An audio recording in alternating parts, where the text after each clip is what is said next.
Tanishinglar, bular inson terisidan yasalgan san'at asarlari. Bu esa san'atkor. Edvard Geyn o'zini san'at yaratayotganligiga ishongan telba.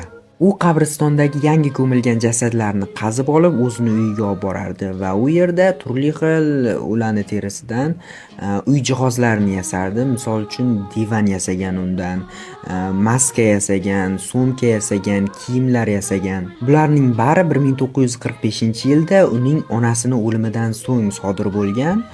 Aniqlanishicha, unda onasiga bo'lgan sig'inish, ayollarga bo'lgan nafrat va ayol bo'lish xohishi bo'lgan.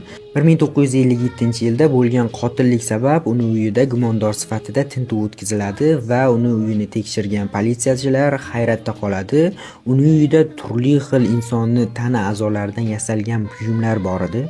Bu voqealar matbuotda yoritilganidan so'ng Leatherface, Psycho filmlari bundan ilhomlanib yaratiladi va yaqinda Netflix 2025-yilda Edward Geyn haqidagi hujjatli filmni taqdim etdi va unda Ed Geynning hayoti to'liq ochib berildi. Profilimdagi linkdan o'tib, mana shu kod orqali yuklab olsanglar bo'ladi. 18 yoshdan kichkinalar ko'rmasin.